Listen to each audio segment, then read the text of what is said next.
Hello guys, welcome my YouTube channel ને આજે મારા નવા બ્લોગમાં તમારું સ્વાગત છે. તો આજનો સરસ મજાનો નજારો પૂરેપૂરો જોવાનું બિલકુલ ભૂલતા નહીં. નવા હોય તો લાઇક, શેર, સબસ્ક્રાઈબ અને બેલ બટન દબાવવાનું ભૂલતા નહીં. તો આજે અમારા ઘેર સરસ મજાના મહેમાન આવવાના છે ને તેમને આવે એટલે તમને બતાવું. તો મળીએ. જય માતાજી. જેમનો ઇંતજાર કરી રહ્યા હતા તે મહેમાન આવી ચૂક્યા છે આપણા ઘર એટલે કે આપણા આંગણે. તો એમને મળવાની પૂરેપૂરી તમને કોશિશ કરાવું. તો આપ જોઈ શકો છો અમારા મહેમાન આવી ચૂક્યા છે અને બાઇક લઈને દૂરથી આવ્યા છે. આંખો પણ હેલ્મેટ પહેર્યા હોવા છતાં લાલ ચોળ થઈ ગઈ છે. અને તો પહેલાં તેમનું સ્વાગત કરીએ. કેમ છો? કેવો રહ્યો આજનો દિવસ? ટ્રાવેલિંગ બહુ ગરમીમાં કેવું લાગ્યું? બહુ ગરમી પડે છે. તો ચલો મહેમાનને પહેલાં ચા પાણી કરાવી દઈએ અને શરબત ઠંડુ પછી મળીએ. તો મિત્રો આપણે રસ્તા વચ્ચે આવી ગયા છીએ અને સરસ મજાનો જે petrol pump CNG petrol pump કહેવાય છે અને સીએનજી પેટ્રોલ પંપ પેટ્રોલની જગ્યાએ આપણે સીએનજી ભરાવવાનું છે. તમે જોઈ શકો તો સીએનજી પેટ્રોલ પંપ આ છે અને અહીંયા સરસ મજાનો રસ્તો જે સીધો સિદ્ધપુર બાજુ જાય છે અને અહીં તમે જોશો તો સીધો જે સીએનજી પંપ છે ત્યાંથી આપણે સીએનજી ભરાવી અને જવાનું છે. આ વચ્ચેની જે લાઇનિંગ તમે જોઈ શકો છો એનો મેઇન ઉદ્દેશ એ છે કે રસ્તામાં રાત્રે તમે જ્યારે નીકળો તો તમને વિરોધ સાઈડથી જે ગાડી આવતી એનો પ્રકાશ તમારી ગાડી ઉપર તમારી આંખ ઉપર ના પડે એના માટે વ્યવસ્થા કરેલી છે. તો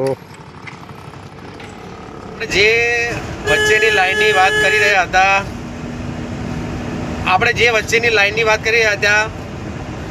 ગ્રીન કલરની જે છે એનો મેઇન ઉદ્દેશ એ છે કે સામેથી તમે જોઈ શકો ટ્રેક્ટર અને એક આઈસર ગાડી બીજી ઘણી બધી ગાડીઓ આવે છે, પરંતુ રાત્રે એની લાઇટો આપણી જે ગાડી જતી હોય એના ઉપર આવી ના શકે. એના અનુસંધાને જ સરકારશ્રી દ્વારા આ સરસ મજાનું રોડ ઉપર લગાવવામાં આવેલું છે. તો મિત્રો આપણે આવી ગયા છીએ સરસ મજાનું જે ફ્રીજ લેવાનું છે ત્યાં અને ફ્રીજ લગભગ આપણે નક્કી કરી નાખ્યું છે. તો તમને બતાવવાની કોશિશ કરું છું ફ્રીજ કેવું છે. અને તમે એક્ઝેક્ટ મારી પાસે જોઈ શકો છો તો આ ફ્રીજ છે. બે ફ્રીજ પડેલા છે, એક આ છે અને બીજું આ છે. તો બંનેમાંથી આપણે બે પસંદ કરેલા છે અને બંને લઈ જવાના છે. અંદર બતાવવાની કોશિશ કરું તો જો આ રીતનું કમ્પ્લીટ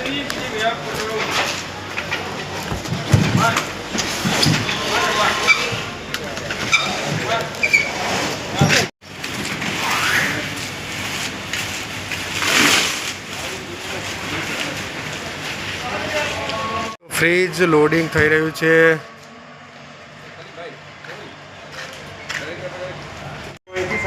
ફ્રીજ નીચે ઉતાર્યું છે, સરસ મજાની લિફ્ટની વ્યવસ્થા છે અને ફ્રીજ નીચે આવી ગયું છે. તો આપણે હવે ગાડીને લોડ કરીશું. ચાલો લોડ કરીએ. ગયા છીએ અંબાજીથી સીધા હવે સિદ્ધપુર. આ તમે જે જોઈ રહ્યા છો એ ઓઇલની મેઇન કંપની છે અને આ ઇન્ડિયન ઓઇલ અને એનો સ્ટેન્ડ હોલ્ડ અહીંથી અને સીએનજી કહો કે જે બી કહો બધું અહીંથી જ પ્રોવાઈડ થાય છે. સમી, હારી, શંખેશ્વર, રાધનપુર, સાંતલપુર ટોટલી આ બાજુનો વિભાગ એટલે પાલનપુર. આ ટોટલી ગોડાઉન એ ઇન્ડિયન ઓઇલનું છે. તમે જોઈ શકો છો બહુ વિશાળ માત્રામાં આની ફેક્ટરી આવેલી છે અને એક્ઝેક્ટ આ જે દિવાલ છે તેની પાછળ આખું એનું તમે જોઈ શકો છો આ એમનો ગેટ છે અને અહીંથી જ બહુ વિશાળ પ્રમાણમાં એની ફેક્ટરી છે. તો આપણે સીધા નીકળી રહ્યા છીએ સિદ્ધપુર. મહેસાણા લગભગ અહીંથી 30 થી 40 કિલોમીટર હશે. આપણે અહીંથી સીધું જતું રહેવાનું છે પાટણ. તો મિત્રો પાટણ થઈ અને સીધા જઈશું આપણા વતન. આ છે અમારા ગાડીના પાયલોટ શ્રી અને ભૈયા. ટ્રાફિક લાગી ગયું છે. જ્યારે રસ્તા પર આવો એટલે ટ્રાફિક તો જોવા જ મળે છે. તમે નિહાળી રહ્યા છો ટ્રાફિકનો ફૂલ દસ્તો. તો મિત્રો મળીએ છીએ આગળ જઈને. ત્યાં સુધી મારી સાથે બને રહેજો. યુનિવર્સિટી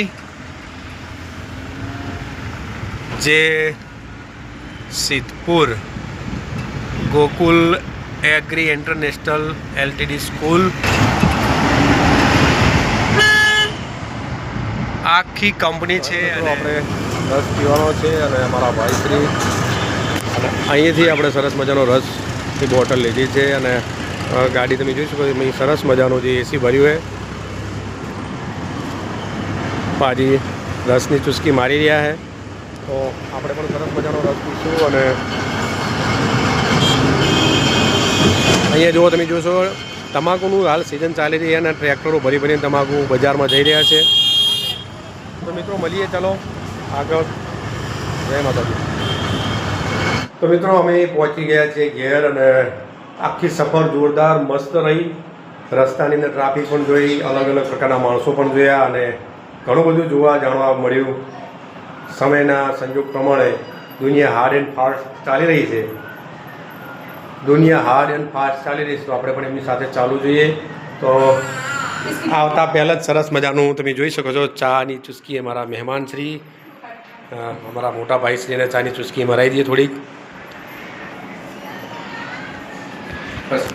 તો મિત્રો ગામનો પ્રેમ આખી વસ્તુ જ અલગ છે. ગામ તો એ ગામ અને શહેર એ શહેર.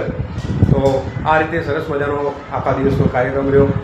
એ સરસ મજાની જે તેલો લાગેલો છે અને મોબાઈલના કવર અને એને જે પણ વસ્તુ જોઈતી હોય એ લાવવા માટે તો આપણે પહોંચી ચૂક્યા છીએ. તમે જોઈ શકો છો અહીંયા જોરદાર ગરમી છે અને ગરમીના હિસાબે અહીંયા આપણે આવી ચૂક્યા છે. મોબાઈલ થોડો ખરાબ થયો છે તો આપણે મોબાઈલના કવર લઈશું. અહીં બધી જ વસ્તુ મળી રહેશે. તમે જોશો તો મોબાઈલને લગતી એના ટફન હોય, એના કવર હોય કે એની જે પિન હોય, મોબાઈલને લગતી જે બી વસ્તુ છે અહીંયા મળી રહેશે.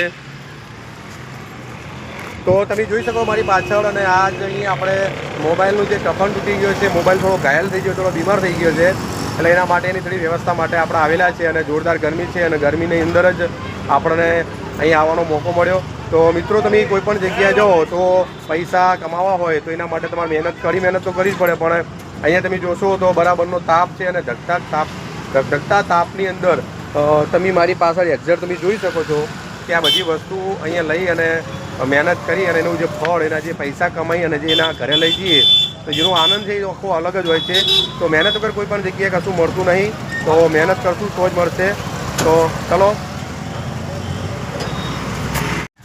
તો મિત્રો આપણે આવી ગયા છે સરસ મજાની સોસાયટી અને ત્યાં મારા પરમ મિત્રો નવા વૃક્ષો ઉનાળાની ભર ગરમીની અંદર તમે બતાવું અને તમે જોજો. કારણ કે આ ઉનાળાની અંદર વૃક્ષો વાવવા જરૂરી છે અને અહીંયા વૃક્ષો લગાવી દીધા છે. અહીંયા જો મહેનત ચાલુ છે અને બપોરના 12:15 થઈ ગયા છે અને આ ગરમીમાં ખુદ ગબ્બર જો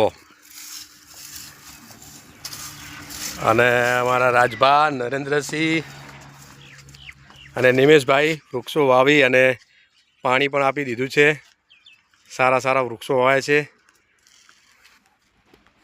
તો પરમ મિત્ર કહીશો કયા વૃક્ષો વાવ્યા છે?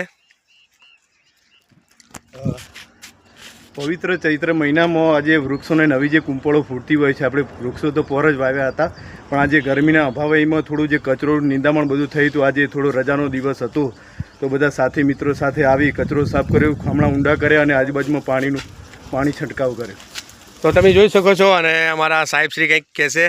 અને જો રાજભા તો પાણીની વ્યવસ્થા કરી રહ્યા છે. બોલો સાહેબશ્રી. નમસ્કાર. આજે બહુ મજા આવી. વૃક્ષોને ઘણા સમયથી પાણી આપ્યું નહોતું અને આ ખરો ગરમી પડી રહી છે તો ગરમીમાં વૃક્ષોને રાહત થાય અને જલ્દીથી મોટા થઈને ફળ આપે એવા વૃક્ષો છે. પાછા શું વાત છે? જામફળ છે. હા. પછી બીજું કયું છે સાહેબ? સીતાફળ છે. જેનો અમને ચોમાસામાં જલ્દી લાભ મળી જાય. જામફળની તો નવી નાના જામફળ બેસવાના ચાલુ થઈ ગયા છે તો ચોમાસામાં અમને એનો લાભ મળી રહે એવો પ્રયત્ન ચોક્કસ કરશું અમે. તો આપણે જોઈએ ચોક્કસપણે એવું લેજો કે આપણે જે ઔષધીય વનસ્પતિ પણ વાવેલી છે જે રીતે કે અરડુસી છે. હજી આપણે આયોજન કરી રહ્યા છીએ પ્રમુખ શ્રી ઈશ્વરસિંહ દ્વારા કે આપણે જે આજુબાજુમાં નવા વૃક્ષોનો જે બગીચો બનાવેલો છે એમાં 100 થી 150 વૃક્ષો આપણે વાવવા જઈ રહ્યા છીએ. એમાં ફૂલ છોડથી માંડીને જે બાળકોને ખાવા માટેનો તમામ વૃક્ષો આપણે વાવવાના. તો તમે જોઈ શકો ઔષધિ એટલે અરડુસી પણ વાવી છે જે ઘણા બધા શરીરના લાભમાં એનો ઉપયોગ થતો હોય છે. શરદી, ખાંસી અને તાવ એ સામાન્ય બીમારીથી મુક્તિ રાખે છે. અને રજભા પાણી ભરી અહીંયા પાણીની વ્યવસ્થા પણ કરેલી છે. ચકલું છે અને અહીંથી એનો કોક પણ મૂકેલો છે. તો અહીંથી ગોલ્ડન સીતાફળ છે આ. જો આ સીતાફળ પણ વીઆઈપી ફૂલો બેસવાનું ચાલુ જો. થઈ ગયું. પુષ્પો પણ બેસી ચૂક્યા છે અને ગોલ્ડન સીતાફળ છે. આ જે દેખાઈ રહ્યા છે તમે એ જોઈ શકો છો. ફળ ટૂંક સમયમાં આવી જશે. આ જામફળ. જો આ જામફળ છે. અમારા સાહેબ જે કહી રહ્યા હતા જામફળ નવું ચાલુ થઈ ગયું છે, નાના નાના જામફળ આવી ગયા છે. તો ચોમાસામાં સારી રીતે મોટા ફળ થઈ જાય અને આપણને સારો પણ લાભ મળી રહેશે. ઘણા બધા જામફળ આવી ચૂક્યા છે અને ચોમાસું આવતા આવતા આના ફળ મળી રહેશે. અમારા સાહેબ શ્રી એવું કહે છે. અને રાજભાઈ એક બે સરસ મજાના દુહા કહી દો આના ઉપર. આવી જાઓ આ બાજુ. શું અમારી પાર્ક સિટીના સોસાયટીના રોડ ઉપર જે વૃક્ષો વાવેલા છે તેમાં આજે પાણી પીવડાવવાનું અને તેને ખોદકામ કરીને તેનો સારો ઉછેર થાય એના માટેનું એક નાનું અમથું કાર્ય કર્યું છે. અને કહેવાય છે ને કે એક પુસ્તક 100 મિત્રો બરાબર છે, એમ એક વૃક્ષ મારા મતે 10 એસી બરાબર કામ કરે છે. વાહ રાજ, એટલે વાહ. ખરેખર વૃક્ષોનું જતન કરવું જોઈએ ને આની સમજણ પણ આપવી જોઈએ. ને આ બાબતે જે અમારા બળદેવભાઈ જે ફોટોગ્રાફર અમારા બ્લોગર બલ્લુ બોડીગાર્ડ પણ સારા જે પ્રકૃતિ પ્રેમી છે. તે પણ અવારનવાર સારા આમાં છે અમને વિડીયો સહયોગ અને કરતા હોય આના છે. દ્વારા જનજાગૃતિ ફેલાવે છે. એ બહુ મોટું ભગીરથ કાર્ય છે. અમે તો 10 વૃક્ષોનું ઉછેર કરવા પ્રયત્ન કરીએ છીએ, પણ બળદેવભાઈ આ વિડીયો દ્વારા હજારો લોકોને પ્રેરણા આપશે. એનાથી લાખો વૃક્ષોનું ઉછેર થશે. એટલે અમારાથી પણ મોટું કાર્ય બળદેવભાઈ કરી રહ્યા છે. એમને અમે અભિનંદન પાઠવીએ છીએ. અને તો તમે આ એક તમામ વૃક્ષ લોકો જે લાઈક કરજો, 180 સબસ્ક્રાઇબ બરાબર. કરજો. બળદુભાઈની ચેનલને સારી રીતે તમે શેર કરજો. ખૂબ સારું કાર્ય કરી રહ્યા છે. તો જે સારું કાર્ય કરતા હોય એને હંમેશા સહભાગી થઈ અને આપણે ઉત્સાહી બરકરાર કામ કરે એવું આપણે કરવું જોઈએ. તો ખૂબ ખૂબ આભાર મિત્રો. તમે જોઈ શકો છો કે ઘણી ગરમી છે અને ચોથો મહિનો ચાલી રહ્યો છે. આજે તારીખ પણ 14મી છે. એટલે કહેવાય ને કે ભીમરાવ આંબેડકરની જન્મ જયંતિ છે અને એવા જ સારા કાર્યના અંદર સરસ મજાના વૃક્ષો વાવ્યા છે અને એનું જતન કરી રહ્યા છે. મિત્રો સંધ્યા સમય થઈ ગયો છે અને આરતીનો સમય પણ થઈ ગયો છે. શિવ શંભુ ભોળાનાથ મહાદેવનું મંદિર આ બાજુ છે અને આરતી થવાની છે. તો આપણે આવી પહોંચ્યા છીએ ગેટ આગળ અને અમારા પરમ મિત્ર તેમની ડ્યુટી નિભાઈને જુઓ એ પણ થોડા હળવા થવા માટે આવી ચૂક્યા છે. કોઈ આવે છે અને કોઈ જાય છે. પક્ષીઓ પણ તમને જોવા મળી રહ્યા છે. જુઓ પોતપોતાના વતનમાં એટલે કે પોતાના ઘેર જઈ રહ્યા છે. તો મળીએ મિત્રો નવી જગ્યાએ, નવા દિવસે, નવા બ્લોગમાં.